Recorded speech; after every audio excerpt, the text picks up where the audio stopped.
Smells like they're serving Salisbury.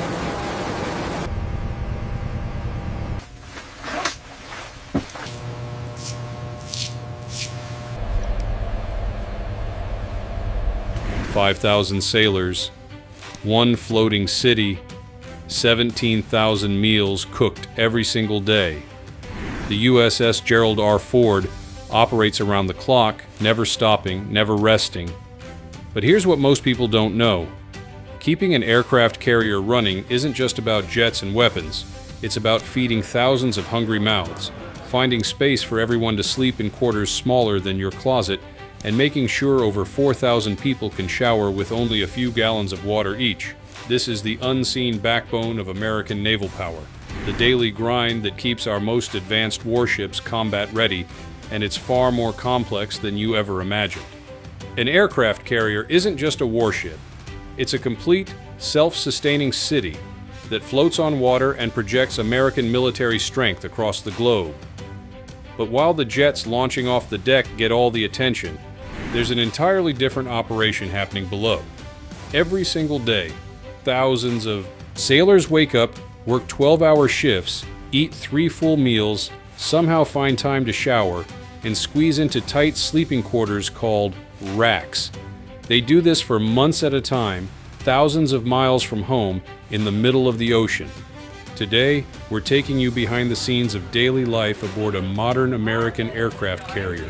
You'll see how culinary specialists prepare enough food to feed a small town, how sleeping quarters fit thousands in limited space, and why something as simple as a working toilet can make or break an entire mission. If you've ever wondered what life is really like for our sailors at sea, drop a comment below and let us know what surprises you most about carrier life.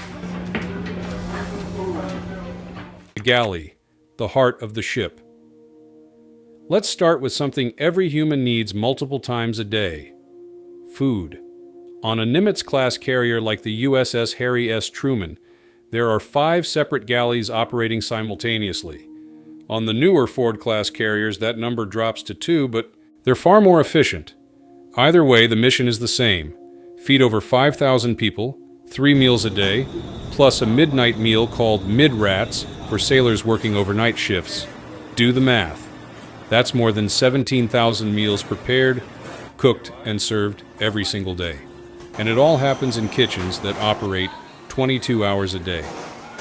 The only time the galleys shut down is from 2 in the morning until 5, and even then, there are other food options available. The scale is mind-blowing. In a single day, the galley crew might cook 1,600 pounds of chicken. They'll go through 160 gallons of milk. 30 cases of cereal disappear at breakfast. 350 pounds of lettuce get turned into salads every single day without fail. Behind this operation are the Navy's culinary specialists. These aren't just cooks throwing frozen dinners in a microwave. These are professionally trained sailors who manage equipment most civilian kitchens would envy. We're talking about 80-gallon kettles that can cook soup for hundreds, industrial grills that can handle over 100 pieces of meat at once, mixers the size of a person, ovens that run continuously for days. And here's something most people don't realize: the food is actually good. The Navy knows that morale depends heavily on quality meals. Sailors work exhausting shifts in challenging conditions. A hot, satisfying meal isn't just fuel, it's a morale booster. It's a connection to home. That's why the menus rotate on a 21-day cycle, offering variety and including special favorites like Taco Tuesday and themed meals on holidays. The logistics of keeping these kitchens stocked is massive. Every 7 to 10 days, a supply ship pulls alongside the carrier in what's called underway replenishment. They transfer anywhere from 400,000 to 1 million pounds of food. That's 500,000 pounds of supplies being moved from one ship to another, while both are moving through the ocean. When the ship is fully stocked, it's carrying about $3.5 million worth of food. But here's the reality. As the days pass between resupply missions, the fresh food runs out. Lettuce wilts. Fruit disappears. The culinary team shifts to canned and dried alternatives. Sailors can tell exactly how long it's been since the last resupply just by what's on their plates. The galley crew starts work incredibly early. The breakfast shift wakes up at 3 in the morning to start prepping. By the time most sailors roll out of their racks at 6, hot food is already waiting. These culinary specialists are some of the hardest working people on the entire ship, and they rarely get the recognition they deserve. Now, feeding 5,000 people is impressive, but where do all those people sleep when their shifts end? The answer involves one of the most efficient uses of space you'll ever see. Let's talk about the racks, sleeping quarters. Sleep is precious on an aircraft carrier. Shifts run around the clock. Jets launch and land at all hours. The ship never stops. So when a sailor finally gets to hit the rack, they need to fall asleep fast, even if the world around them is still loud and busy. Here's what that sleeping space actually looks like. Enlisted sailors share berthing compartments with anywhere from 40 to 100 other people. The beds, called racks, are stacked 3 high. Each rack is about 77 inches long and 27 inches wide. For comparison, a standard twin bed is 39 inches wide. So you're getting significantly less space in the ceiling. There's barely enough room to sit up. Each sailor gets a thin foam mattress, usually around 3 inches thick, for junior enlisted personnel. Chiefs get 6-inch mattresses, and officers get even better arrangements. Storage is minimal. There's a small locker next to the rack and sometimes a coffin locker underneath where sailors store everything they own while deployed. Privacy, almost non-existent. Sailors hang curtains around their racks to block out light and create a small sense of personal space. These curtains are essential because the berthing areas are lit 24 hours a day. Someone is always awake, always moving through the compartment. The noise is another challenge. There's the constant hum of machinery, the thunder of jets launching off the deck above, and the sounds of dozens of other sailors talking and moving around. Before we go further, take a second to hit that like button and subscribe to the channel. Over 98% of you watch without subscribing, and it costs nothing, but helps us keep bringing you content like this. We truly appreciate it. On older Nimitz-class carriers, berthing compartments were built to hold up to 200 sailors. The newer Ford-class carriers improved this significantly. The Ford's berthing areas house no more than 86 people, and they're located in quieter parts of the ship. The Ford also separates the lounge areas from the sleeping areas, so sailors playing video games don't disturb those trying to rest. Each berthing compartment has an adjoining head, which is Navy terminology for a bathroom.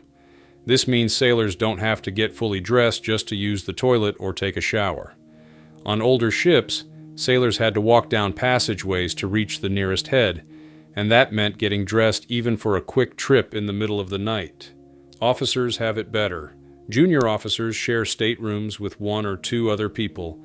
They get larger mattresses, desks, and more storage space. Senior officers and admirals have private staterooms that resemble small hotel rooms. But even these spaces are compact. Space is the single most valuable resource on a carrier. Rank determines your sleeping conditions, but everyone shares the same challenge: getting quality rest in an environment that never sleeps. Sailors work 12-hour shifts, sometimes longer during flight operations. When they finally get off duty, they might only have a few hours before they're back on the job. Learning to fall asleep quickly despite the noise becomes a survival skill. There's also the matter of adjusting to life in such close quarters. 80 people sharing one room means 80 different schedules, 80 different habits, and very little personal space. Sailors learn quickly to respect the unspoken rules. Keep your area clean. Don't make unnecessary noise when others are sleeping. Don't take up more space than you're allotted. Despite all these challenges, most sailors adapt. The rack becomes their sanctuary.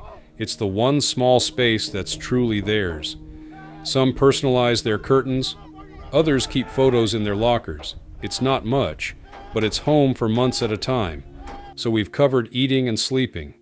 But there's one more essential part of daily life that's equally challenging: hygiene. With thousands of people and limited water. How do sailors stay clean? The answer involves something called a Navy shower. Showers and bathroom facilities. Let's talk about something most people take for granted: a hot shower. At home, you turn on the water, Stand under it for as long as you want and don't think twice. On an aircraft carrier, it's a completely different story. First, understand that fresh water is a limited resource. Yes, modern nuclear-powered carriers can produce their own fresh water by desalinating seawater, but it's still not unlimited. The ship has to balance water needs for drinking, cooking, cleaning, firefighting, and showers. That's why sailors are taught the Navy shower method. Here's how it works. You step into the shower and turn on the water. You wet yourself down as quickly as possible, then immediately turn the water off. You soap up and scrub while the water is off. Then you turn the water back on just long enough to rinse off, and you're done. The entire process takes about 3 minutes, and you use roughly 3 gallons of water. For comparison, a normal 10-minute shower at home uses about 60 gallons. Each berthing compartment typically has 3 to 4 shower stalls. That means 80 to 100 sailors are sharing those few showers. There's no time to relax. You get in, you get clean, you get out. And you do it fast because there's always a line of people waiting. The bathroom facilities, or heads, are equally utilitarian. A typical enlisted head has 3 to 4 toilets, a couple of urinals, and those few shower stalls. Everything is made of metal and designed for durability. There's no luxury here. It's functional and nothing more. And here's where things get interesting. The newest carrier, the USS Gerald R. Ford, made a controversial design choice. It's the first carrier in the fleet to feature entirely gender-neutral bathrooms. That means no urinals. Every bathroom on the Ford uses only seated toilets and stalls. The Navy's reasoning was flexibility. By making all heads gender-neutral, they can quickly reassign berthing areas between male and female sailors without needing to modify the bathrooms. But it's caused problems. Bathroom design experts point out that seated toilets take up more than twice the space of wall-mounted urinals. On a ship where every square inch matters, that's a significant loss. Seated toilets are also less sanitary when used by men standing up, and they take longer to use, which creates longer lines. Then there's the bigger problem. The Ford's entire sewage system has been plagued by clogs and failures. The ship uses a vacuum-based sewage system similar to what you'd find on a commercial airliner, but the pipes were undersized from the beginning, and the system clogs frequently when sailors flush inappropriate items. When it fails spectacularly. There have been reports of raw sewage backing up into berthing areas, forcing sailors to clean up waste from the floors. Fixing these clogs requires flushing the entire system with an acid treatment that costs $400,000 each time. The Government Accountability Office flagged this as a problem years ago, but it's still happening. On the USS George H.W. Bush, which uses the same system, all 493 toilets went offline simultaneously during its maiden deployment. Sailors had nowhere to go. Some of the men used bottles and dumped them overboard. Some of the women held it for so long they developed health issues. It became a legitimate crisis that impacted operations and morale. This might sound almost comical, but it's a serious problem. A warship can have the most advanced radar and the best aircraft in the world, but if the toilets don't work, the mission suffers. Sailors can't focus on their jobs when they're worried about basic hygiene. Morale plummets when people are living in unsanitary conditions. On older carriers, the plumbing is more traditional and generally more reliable, though it still requires constant maintenance.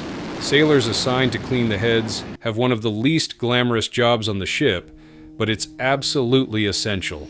Despite all these challenges, sailors adapt. They learn the 3-minute Navy shower. They figure out which heads are most likely to be open and functional at different times of day. They adjust their schedules to avoid peak bathroom traffic. It's not comfortable, but it's part of the reality of life at sea.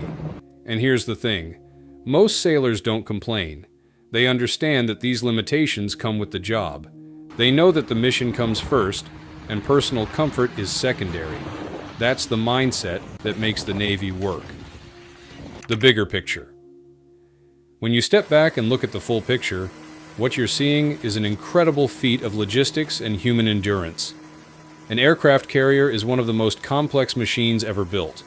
It's a nuclear power plant, an airport, a weapons platform, and a city, all compressed into a single floating vessel. And none of it works without the thousands of sailors who live and work in conditions most civilians would find challenging. These sailors wake up in cramped racks after limited sleep. They shower in 3 minutes using a few gallons of water. They eat meals prepared by a team working around the clock in industrial kitchens. And then they go to work, often for 12 hours or more, doing jobs that keep the ship running and the mission on track. They do this day after day, week after week, month after month. The food keeps them fueled. The berthing areas give them a place to rest. The heads and showers keep them clean and healthy. None of it is luxurious. Much of it is uncomfortable.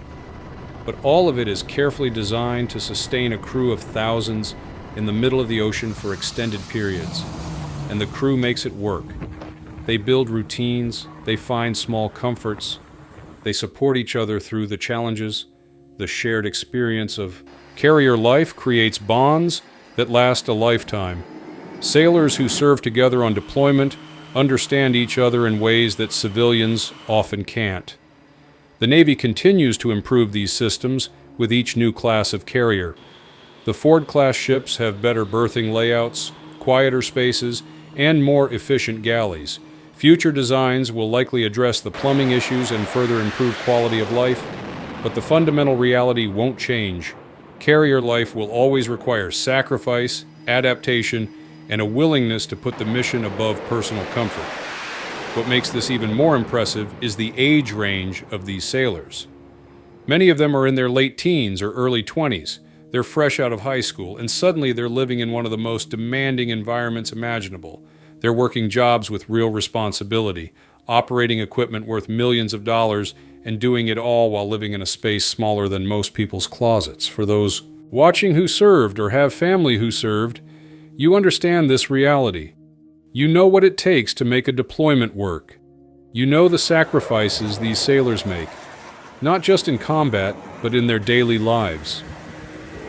The next time you see footage of an aircraft carrier launching jets or patrolling international waters, remember what's happening below deck. Remember the culinary specialists cooking thousands of meals. Remember the sailors catching a few hours of sleep in their racks. Remember the engineers keeping the plumbing functional and the water flowing. These are the people who make American naval power possible. They don't get the headlines, they don't get the glory, but they are absolutely essential. And they deserve recognition for the work they do and the conditions they endure to keep these massive ships operational. Conclusion. The daily routine on an aircraft carrier is a constant cycle of eating, working, sleeping, and repeating. It's not glamorous, it's often uncomfortable. But it's the reality for thousands of American sailors serving around the world right now. They wake up in tight quarters, grab a quick shower using minimal water, head to the galley for a hot meal, and then go to work keeping one of the most powerful weapons platforms on Earth fully operational. The logistics behind feeding, housing, and caring for 5,000 people on a single ship are staggering. It requires planning, efficiency, and constant maintenance. It requires sailors willing to adapt to difficult conditions and make the best of challenging situations. And it requires a level of teamwork and mutual support that most civilian workplaces will never achieve. These sailors are the backbone of the United States Navy. They keep the carriers running. They keep the missions on track. They represent American strength and resolve in every ocean on the planet. And they do it all while living in conditions that would test anyone's patience and endurance. If this video gave you a new appreciation for what our sailors go through every single day, hit that like button and subscribe for more content that honors the men and women of our armed forces.